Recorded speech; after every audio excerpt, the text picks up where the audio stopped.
Então hoje nós vamos dar uma geral aqui no julgamento e na morte de Cristo. Tudo isso nós estudamos na lição de Marcos, não foi? Na lição de Marcos nós estudamos bem detalhado, porque nos outros evangelhos eles têm mais detalhes sobre esses eventos, eles têm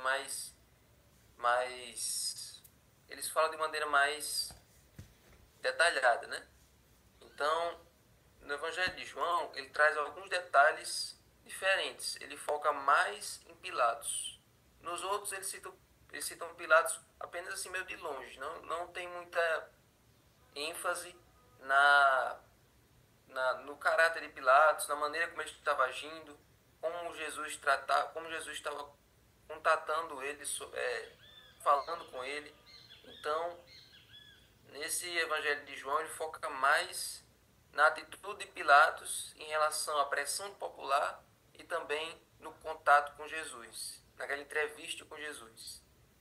E também foca na resposta do povo. Como a resposta do povo foi uma resposta triste, foi uma resposta, né, que mostrava o quanto seu coração estava duro. Então vamos por partes, né? Em João 18, no domingo, nós estudamos a conversa de Jesus com Pilatos. Jesus deixou claro que ele era rei, mas o reino dele não era daqui, o reino dele não era desse mundo, e que a função dele nesse mundo era dar testemunho da verdade. Então Jesus abriu a porta ali para Pilatos, ir até ele para buscar a verdade. Só que Pilatos, ele desdenhou de que Jesus fosse, né, Jesus tivesse a verdade, perguntou: e onde está a verdade? O que é a verdade? Será que alguém sabe o que é isso? Então ali Pilatos rejeitou a porta, a chance que Jesus estava oferecendo para ele. E aí Pilatos disse para os judeus: eu não acho nele crime algum. E ele disse isso várias vezes ao longo desse julgamento aqui. Várias vezes ele disse: eu não acho nele crime algum. Para mim, ele é inocente. Então Pilatos já estava convencido de que Jesus não era aquele criminoso.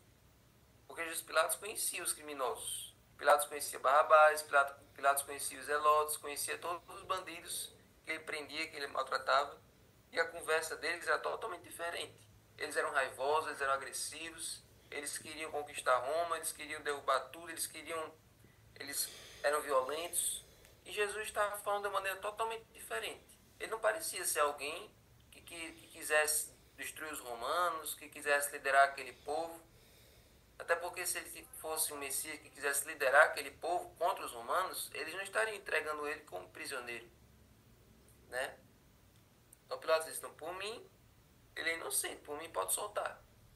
Só que os fariseus, né, percebendo essa deixa dele de querer dialogar com o povo, de querer oferecer essas duas opções: vocês querem Jesus ou querem Barrabás? Diante disso, eles perceberam que ele poderia manipular o governador por meio da multidão. E aí nós vemos várias vezes, nós percebemos que os fariseus eles manipularam aquelas pessoas. As pessoas que estavam ali naquele dia, elas foram manipuladas, elas foram convencidas pelos fariseus a gritar o nome de Barrabás. Mas sabe o que é mais triste, amigos? É que entre aquelas pessoas que estavam ali, tinha gente que estava lá no domingo de Ramos, né? E tinham recebido Jesus com palmas, tinham colocado seus mantos na beira do caminho para Jesus passar, né? Então, aquelas pessoas que tinham aclamado Jesus no domingo, agora estavam condenando ele à morte por dinheiro. Isso dá para a gente refletir. Quantas pessoas proclamam Jesus, dizem que Jesus é lindo, Jesus é maravilhoso, Jesus é tudo para mim, da boca para fora, numa igreja, num evento, adoram andar com camiseta com o nome dele, colocar músicas nos status com o nome dele, mas crucificam a ele no seu coração através de suas atitudes, crucificam ele com seus pecados que não querem abandonar, pecados acariciados, atitudes, né, atitudes abomináveis aos olhos de Deus. Então não adianta a gente apenas professar com a boca, fingir que gosta, fingir que adora e não querer obedecê-lo, não querer seguir o caminho que ele deixou. Então, da mesma maneira, muitas pessoas seguem o exemplo daquela multidão. Adorava com os lábios, mas em um determinado momento, no momento de obedecer, no momento de estar do lado dele, abandonam.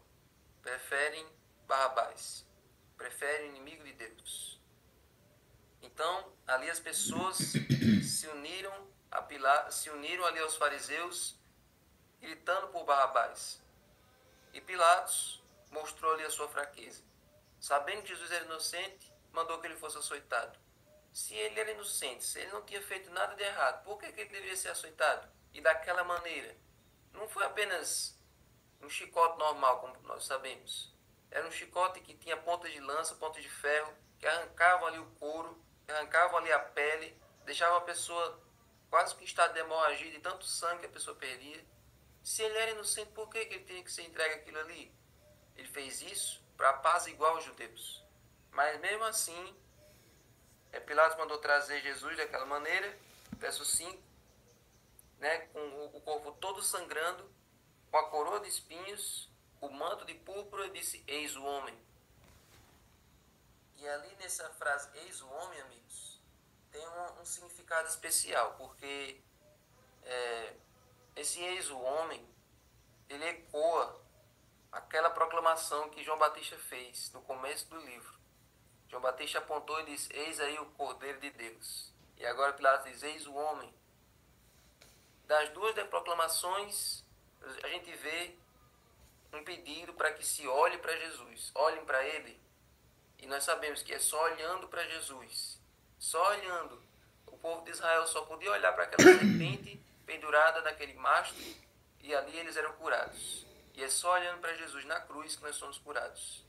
Só olhando para aquele que se fez pecado por nós é que nós vencemos o pecado que está em nós. Ele é a cura para a nossa ferida, ele é a cura para a nossa doença, ele é a cura para a nossa natureza pecaminosa. Olhem para o Cordeiro de Deus, olhem para o homem que está lá pendurado e intercedendo por você. Então, Pilatos cedeu à pressão popular, infelizmente. Ele estava convencido de que Jesus era inocente. E muitas pessoas hoje estão convencidas que são. Mas é o que acontece? Família persegue, os amigos perseguem, e as pessoas ficam enchendo, ficam querendo fazer você duvidar da sua fé. E aí o que acontece? Para ceder à pressão dos amigos, as pessoas abandonam o Salvador, abandonam Cristo. E Pilatos fez da mesma maneira. Ele sabia que Jesus era Deus. Em alguns momentos, como diz lá no Desejado, Pilatos olhava para Jesus sangrando ali e via uma auréola de luz ao redor dele. Via a divindade romper da humanidade. Ele via Jesus como Deus mesmo diante daquela maneira ali. Mesmo diante daquela situação. E Pilatos entregou Jesus. E sabe o que aconteceu com Pilatos? Por ter cedido à pressão popular, ele foi deportado. Pilatos preferiu o poder do que obedecer à voz da sua consciência. E por causa disso ele acabou perdendo o poder dele. Ele foi deportado para Gália, que era uma região mais pobre do que a Judéia, e lá ele não conseguia tirar aquela cena de Jesus na frente dele, ele não conseguia parar de lavar suas mãos, ele ficou com esse trauma, ficou com aquelas vozes daquela multidão na cabeça pro resto da vida, e no final ele se suicidou, assim como Judas, porque ele acabou condenando o Filho de Deus. E aí, amigos, saindo agora da cena do julgamento, nós vamos para a cena da crucifixão. Na cena da crucifixão, nós vemos também que Pilatos mandou colocar em cima da cruz uma tabuleta com as inscrições: Jesus Nazareno, Rei dos Judeus. Então Pilatos disse assim: já que esse povo está maluco, esse povo preferiu o inocente do que o culpado, eu vou colocar na cruz uma inscrição dizendo assim: ó, vocês estão condenando o rei de vocês, Jesus o Nazareno, Rei dos Judeus. Então, embora isso meio que tivesse um tom de zombaria, Ellen White afirma que isso foi providencial. Deus dirigiu para que Pilatos escrevesse isso, porque isso ia despertar uma reflexão, isso ia despertar um estudo das escrituras por parte das pessoas que estavam olhando ali. As pessoas iriam refletir: nós condenamos aquele que as profecias apontavam. As pessoas que estavam ali, muitos que estavam ali, iriam atrás das profecias, iriam perceber que aquele homem, na verdade, era o Messias que havia sido prometido e que agora eles estavam crucificando. Então aquilo foi providencial, aquele era um testemunho silencioso da verdade sobre Jesus. Agora olha que cena tocante a gente encontra ali ao pé da cruz. Eu estou terminando. Em João 19, do 25 ao 27, fala que várias mulheres acompanharam Jesus. Os discípulos não acompanharam. Os discípulos que estiveram 3 anos e meio com Jesus se esconderam com medo lá no cenáculo e só João acompanhou Jesus até a cruz. E as mulheres? E entre as mulheres estava a mãe de Jesus, Maria, e Jesus olhou para Maria e percebeu, ela vai ficar sozinha. Eu cuidei dela a vida toda, minha infância e minha juventude, e minha fase adulta. Eu não tenho dinheiro para continuar sustentando ela. E ela vai ficar agora sozinha, porque os filhos de José iam cuidar da vida deles. Ela não ia ter ninguém para cuidar deles. José tinha morrido. Então Jesus pensou nela. Jesus pensou na sua mãe. Ele teve um carinho especial pela sua mãe até quando ele estava agonizando, sofrendo. E aí ele disse, mulher, eis aí o teu filho. Filho, eis aí a tua mãe. E daquele dia em diante, João cuidou dela até a sua morte. Olhe como Deus se importa com as pessoas. Olhe como Cristo se importava com as pessoas até quando ele estava agonizando. E eu falei na lição de Marcos como era esse sofrimento de Jesus. Eu não vou repetir aquele sofrimento, porque toda vez que eu falo é difícil de falar. Todo aquele detalhe de como era a dor de Jesus na cruz. Então, mesmo envolto em dor, ele pensa nos outros, ele pensava nas pessoas. Então, essa é uma lição que nós temos que pegar para a nossa vida. Então, amigos, para encerrar, aí, no final, Jesus sente sede, né? E dão para ele um vaso, uma esponja bebida de vinagre, e essa esponja era usada para lavar os sanitários, então ele estava suja dos dejetos que as pessoas usavam. Então aquela esponja suja de vinagre, agora deram para ele beber. Então ele provou, mas não tomou, como diz nos outros evangelhos. E para finalizar, no verso 30, diz assim, Jesus fala, está consumado. E inclinando a cabeça, entregou o Espírito. E sim, toda aquela angústia daquelas 12 horas de sofrimento chegou ao fim. Naquele momento, toda aquela dor, todo aquele embate contra Satanás, agora havia sido encerrado. O inimigo de Deus estava derrotado. Os serviços do santuário estavam agora consumados. Agora não precisava matar mais cordeiros. Não precisava mais daquelas cerimônias. Não precisava mais de toda aquela matança. Não precisava de mais todo aquele cerimonial. Porque agora o tipo havia encontrado o seu antítipo. Agora Jesus, ele é... Se nós olharmos para o sacrifício que ele fez, nós somos salvos.